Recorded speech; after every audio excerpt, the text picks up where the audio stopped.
আসসালামু আলাইকুম গাইস, সবাই কেমন আছেন? আশা করি সবাই ভালো আছেন। আলহামদুলিল্লাহ আমিও ভালো আছি। আজকে আমরা যাব হলো পলাশবাড়ি দিবারাত্রি মিনিবার ফুটবল টুর্নামেন্টের ফাইনালে। তো আমরা মাঠে এসে পড়েছি। দেখছেন মাঠে কিন্তু প্রায় হাজার হাজার অনেক দর্শক এসেছে। আজকে এই ফাইনালে মুখোমুখি হবে তারুণ্য একাদশ ভার্সেস মর্নিং ফুটবল একাডেমি। তো এই ফাইনালটা কিন্তু অনেক হাড্ডাহাড্ডি হতে চলছে। আপনারা সম্পূর্ণ ভিডিওটি দেখবেন আশা করি। ফাইনাল ম্যাচে কিন্তু হলো 20-40 মিনিট পরে কিন্তু এক্সট্রা টাইম 2-1 মিনিট দিয়ে ডাইরেক্ট প্লান্টি শুট আউটে চলে যাবে। গাইস, খেলা শুরু হতে না হতে কিন্তু 5 মিনিটের ভিতরে কিন্তু গোল হয়ে যায়। তারুণ্য একাদশ কিন্তু এগিয়ে যায় 1-0 গোলে। মর্নিং ফুটবল একাডেমি কিন্তু অনেক পাসিং খেলছে, কিন্তু ওরা কিন্তু গোল দিতে পারে নাই। অনেকবার অ্যাটাকে গেছে কিন্তু ফিনিশিং তেমন করতে পারে নাই। আর তারুণ্য একাদশ কিন্তু এসে ডাইরেক্ট দূর থেকে শট নিয়ে একটি গোল করে দিল। গাইস, খেলাটা কিন্তু এভাবে এগিয়ে যাচ্ছিল 1-0-তে, কিন্তু 15 মিনিটের সময় মর্নিং ফুটবল একাডেমি একটি গোল করে দেয়।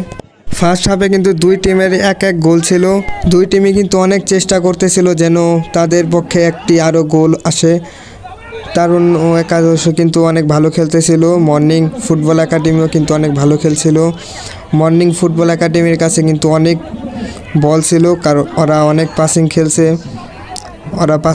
কিন্তু ফিনিশিং ভালো তেমন করতে পারে নাই, তার জন্য আরও গোলও দিতে পারে নাই।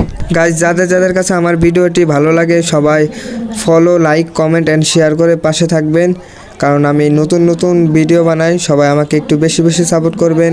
গাইজ, সবাই আমার জন্য দোয়া করবেন। কালকে থেকে আমার টেস্ট পরীক্ষা শুরু। এই দিবারাত্রি পলাশবাড়ি মিনিবার ফুটবল টুর্নামেন্ট কিন্তু এইবারই শেষ, আর কিন্তু হচ্ছে না সম্ভবত, কারণ এই মাঠ কিন্তু আর থাকছে না।